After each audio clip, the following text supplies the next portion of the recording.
Hello and welcome back to Crypto Saving Expert, where we discuss the latest cryptocurrency news and everything ongoing in the current market so that you stay informed in the world of Web3. My name is Web3 Spud. Thank you for joining us today. We're going to go through some bits. As you can see from the thumbnail, we are in Dubai for the Token 2049 event. Yesterday was absolutely crazy. I'm sure you saw on crypto Twitter, Dubai was absolutely flooded, all the events cancelled. But all the chads were still here, and there was a lot of funny moments that came from yesterday. Now you can see the weather is back. I'm looking forward to the events. We're heading to Token 2049 tomorrow. So if anyone is there, please link us up. Let us know. It would be lovely to meet a few of you. We are also going to a few events today. Earlier, the Polkadot event. Later, Orange Dex event. So super good to be here in Dubai. So many chads, so many crypto pioneers, founders, all here right now. So I'm hoping over the next few days we can give you a little bit of insight what's going on here if you're unfortunately not here. But guys, let's get straight into it today. The markets right now, as you can see, it's been a little bit flat. Everyone's looking for their next position. We'll go through the news first, and then we'll head back to the markets, guys. As always, if you have any altcoin suggestions, anything you'd like me to have a look at, please drop them in the comments. Really like the engagement from you guys. I will pull up a few of your messages now. Good day, Bruce. Good to have you. Are you coming from down under, Bruce? Let me know. We've got Alex as well. Big up the Spud. Greg, hey.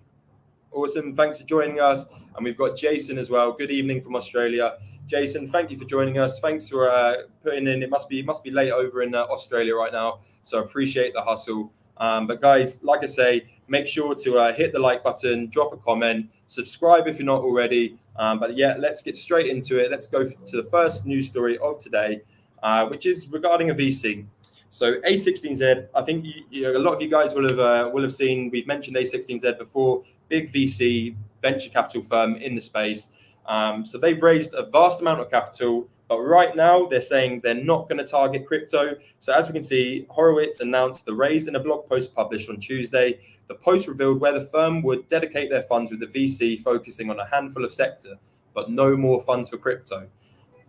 Let's have a little read further down here. So they said, I'm pleased to announce that we have just raised 7.2 billion for the following venture strategies: American dynamism, apps, games, infrastructure, and growth. This marks an important milestone for us, the announcement read. As per the split of the funds, the firm's 4.5 billion crypto fund will receive none of the raise. So this is, you could take this a few ways. Obviously, A16 have been involved. They've been investing in cryptocurrency while prices were low. They've been, going through the bear market. Perhaps they see this as a bit of a top. Perhaps they're waiting to see how the halving goes. 7.2 billion, that's almost double of their fund currently in crypto. A lot of people were hoping that some of this fund would get put back into crypto, because right now, putting in a billion into the crypto, even a billion into the crypto market, will have a good impact. And also it will lead, if they had come out with a story saying, we've raised 7.2 billion, we're putting this in crypto, it's going to hype everyone up, going to give people confidence in the market. So for this, I would rather they had perhaps, kept this quiet. But it seems these VCs are already very overexposed to crypto. So perhaps it's just that, but you never know. Perhaps they know something we don't. If we go down here a little bit further, they say GameFi to receive some funding. So general partner at the firm, Andrew Chen, revealed more about the gaming funds on X. The VC will now have two gaming funds. The new fund, which received the 600 mil cash injection, will follow on next generation gaming with Chen, labeled Tech Cross Games. I'll read a little bit lower as well. So from the AI infrastructure, Web3 games, VR, AR, 3D tooling, gamified apps, and game studios, and much more, the fund targets a 300 billion industry that has spawned incredible companies over the past decade, and it's great to be able to build. Guys, I think we can put this into, to Web3 terms as well. I'd like to know that the next story that I'm going to mention as well goes into gaming. I've personally stuck away from gaming projects this bull run. Last 2021 bull run, gaming projects were great, and I think there's a change happening at the moment. Gaming projects are starting to get a little bit more light. Hype is going from other narratives, AI, real world assets that have really been driving the current hype, and perhaps gaming industry is going to have a little bit more limelight now. So if any of you are involved with gaming projects or an investor in gaming projects, let me know. Put them in the comment right now. Be good to hear from that. Let's just have a look at a few more comments. We've got Rob C. Oi oi from the UK. Big up the UK. Thanks for joining, Rob. Let's head over to the next story, which is regarding Web3 gaming. So Web3 investment surges 55% in Q1 2024, focus on AI and gaming. A lot of us know AI projects have been, taking the market through storm, even throughout the bear market when the AI hype started with ChatGPT. We've seen so much development in AI. Even from when AI came onto my radar back in 2018, and it was some goofy photos and that, to see where we are now in 2024 with AI is crazy. However, a lot of projects that they use AI as a buzzword, they have it in their title, have it at the end of their name, and a lot of the time they don't actually implement AI. It is just to catch attention. So I do find some AI projects have been overpriced for what they're actually delivering for their substance. But some are really impressive. And I was at the Solana Hacker House on Monday here in Dubai, talking to lots of projects, some that are involved with AI, some that are fully based around AI. And also, if you were here last Friday for the live stream with Nick from Assista, he was also at the Hacker House. If you guys haven't watched that episode, I would head back to that because Nick really dropped some mouth there, and he's an absolute genius. So I'm excited to see where Assista will go. Hopefully, we will have Nick back on the live stream within a few weeks. We spoke about a few things, and there's some new developments on the way, which he would like to let you guys know about as well. But yeah, let's head back into the story. So gaming and AI were the main focus in the last quarter, which saw an increase as VC floods back to the sector. So investment in Web3 companies surged 55% during the first quarter of 2024, noting a significant resurgence of venture capital interest in the crypto sector. So according to a Q1 on-chain report from QuickNode and Artemis, total investment climbed by more than 55%, with the number of VC deals in Web3 increasing by 36% compared to the previous quarter. This is easy to tell.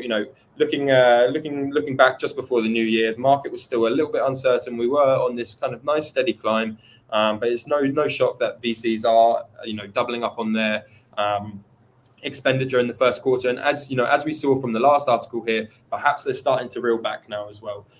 So take that as you will. These VCs, they are very over leveraged with crypto already.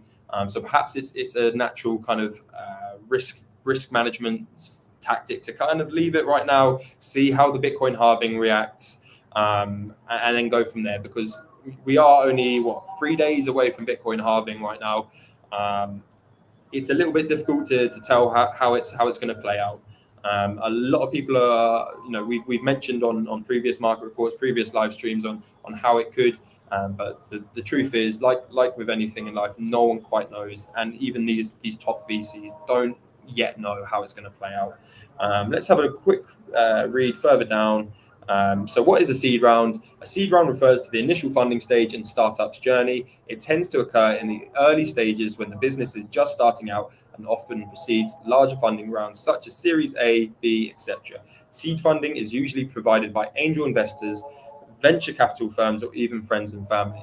And I'd like to mention on this, we'll refer back to CSE Plus. Let me just put the banner if you guys are interested as well. Let me just pull up the banner for CSE Plus. There we go.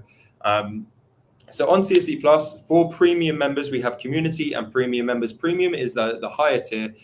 With premium, you get access to one-to-one calls, weekly AMAs with myself, TMG, and the rest of the experts, and also some of the, we've got amazing wealth of experience from our community members, especially the premium members as well. But we are rolling out investment opportunities where we will post these different seed rounds and pre-sales that come our way. We like to let you know about them and how to get involved in those as well. So super exciting. If you've ever been interested in pre-sales, launch pads as well, would be good to join the CSE Plus Discord. From there, we can educate and also, point you in the right direction to these pre-sales, so that you can be like the VCs and get in early to these up-and-coming projects, which hopefully, especially in the right market, will take off. So let's head over to the next story of today, which is regarding the UK. So I can see we've got Rob here from the UK. Let me know if you're from the UK. Drop a Union Jack flag in the chat, guys. Or if you're from somewhere else, drop your country in the chat. Be good to see where the community and where the listeners are from. So the UK eyes July deadline for crypto regulations. According to the UK's Economic Secretary to the Treasury, Bim Afalami, the government is continuing to work towards implementing cryptocurrency legislation. They revealed more about the government's plans at the Innovative Finance Global Summit 2024. So speaking at the summit, the Economic Secretary stated, speaking of true change, I know that the cornerstone of our position as a world leader in fintech is the delivery of our regulatory regime for crypto assets and stablecoins. So they've got a June or July target. With regulation, before I was a little bit standoffish with regulation, but right now I'd rather not be in this grey area. I'd rather let them state what they want from the industry, what we've got to abide by, what we've got to rule by. From there, we can plan and adjust accordingly. It's unfortunately this grey area where issues arise. You're not quite sure if it's that one lawyer will say this, one project will be doing that. And I think now that the governments are realizing that cryptocurrency is here to stay, they are keen on getting regulation out. And as long as it is clear regulation, transparent, and that we can all abide to, and it doesn't stifle innovation or development, I'm here for it. I think once we have more clear-cut regulation, it gives the chance for those larger projects to really start to invest. The problem is when you're unsure about regulation and it's a grey area, sometimes you're going to be holding back. You're not going to be wanting to invest that extra bit of funds in this new development because you're not sure later down the line, will that cause issues for my business? Will it cause legal issues for my business and even themselves? So it's good to get out of this grey area. I think regulation is on the way, but it depends how hard they want to go about it and what rules they put in place. If we go a little bit further down, a dedicated task force. So at the summit, they announced the formation of a dedicated task force. The task force will craft a clear set of recommendations, pinpointing the data set of commercial incentives necessary to drive forward CFITs and SME lending use cases for open finance. After the 26th of April, the task force will have the authority to seize cryptocurrency from exchanges that serve UK customers. Okay, this is a big step. They've worked with exchanges in the past sometimes, and a lot of exchanges will not cooperate, and then they normally end up cooperating. So to say that they will have the authority from the 26th of April to seize cryptocurrency from exchanges from UK customers.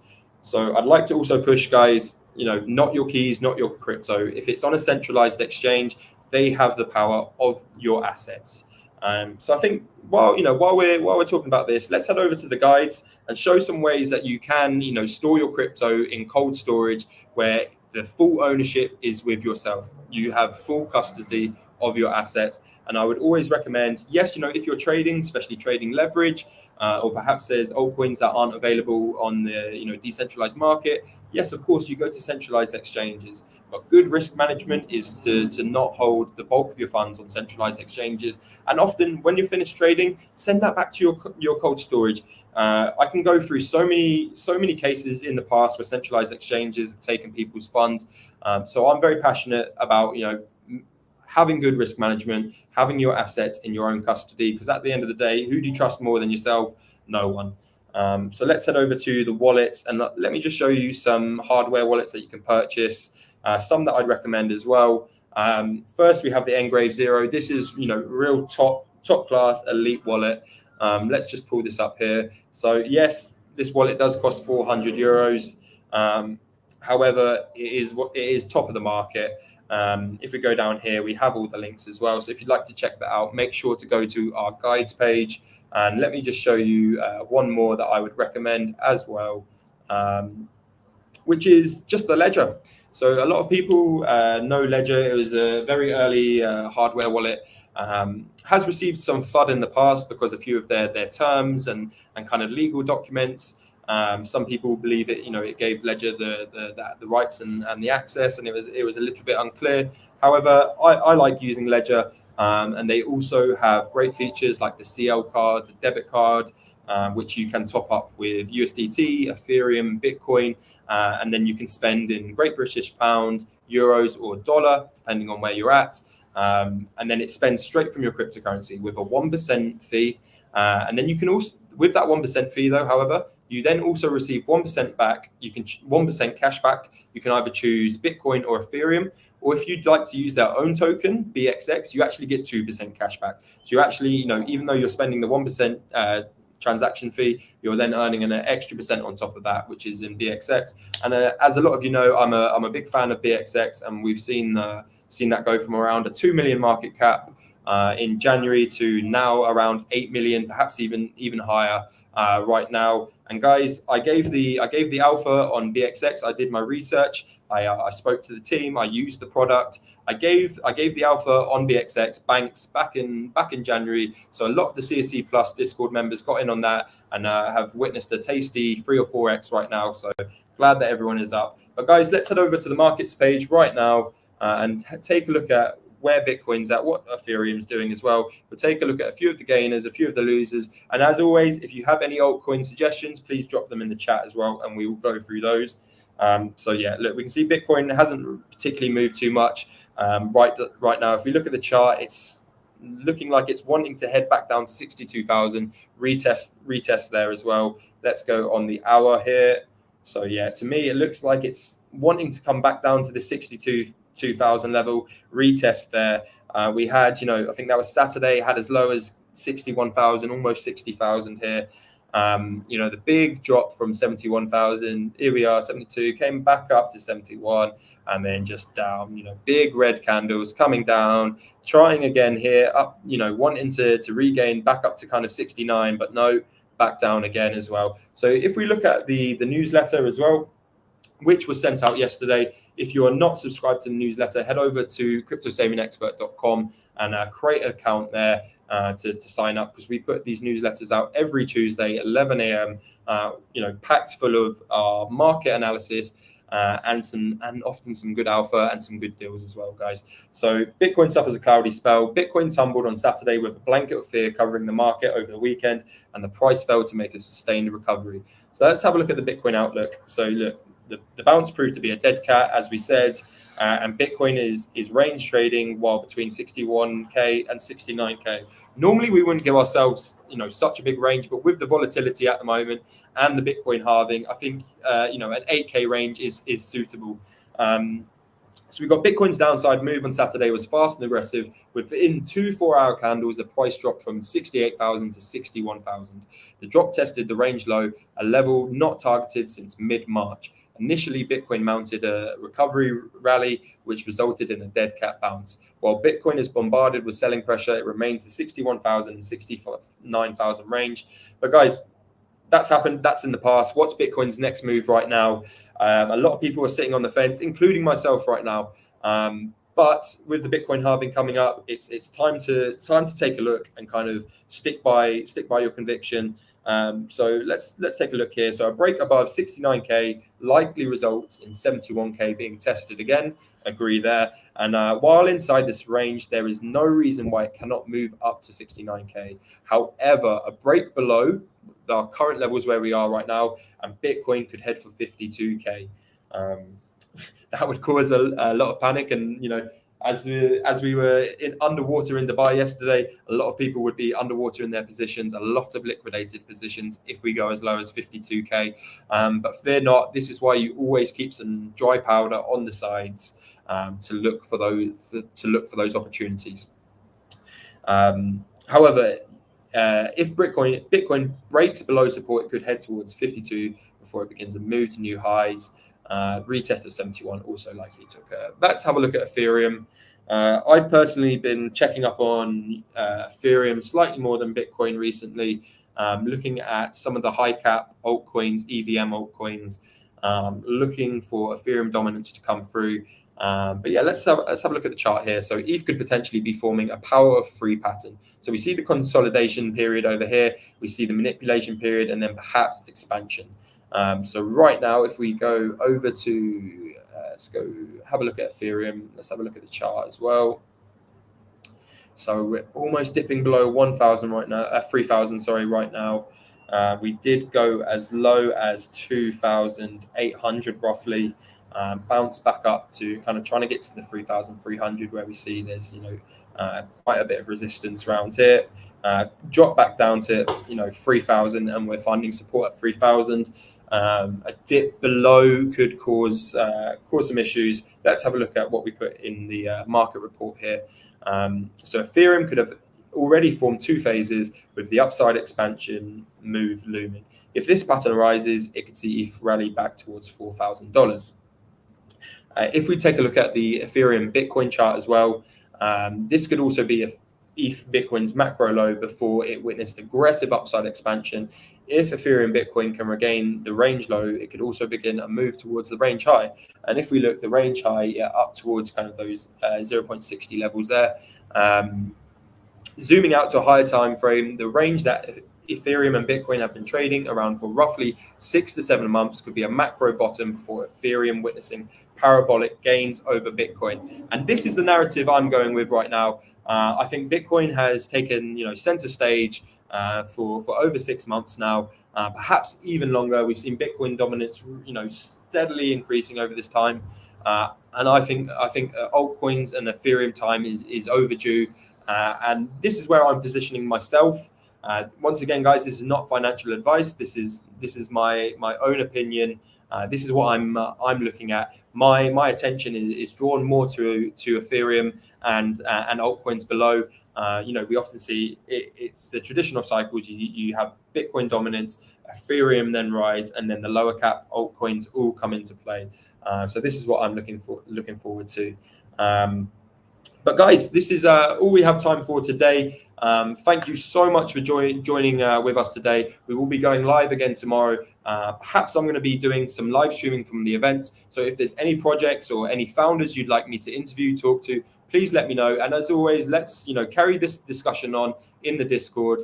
And if you're already not a member of CSE Plus, please head to the website. There is a 40% code off, which is halving, which will end after the Bitcoin halving. So you guys only have 3 more days to get the 40% code off. After that, we will not be doing a code this, discount this large in a long time, perhaps not till Black Friday or Christmas. So I would highly recommend to get involved now. We have so many cool new features coming. We're constantly building. The site even actually went down today because we had an influx on our server of people joining. So it's great to see momentum's really building, and crypto saving experts getting a lot of recognition in Dubai. And it's great to be partnered with the likes of Polkadot and some of these great firms here. So guys, thanks for tuning in today. I will catch you all tomorrow on the stream again. And guys, let's continue the discussion on the Discord. You'll see me there after this stream. Let's go. Cheers.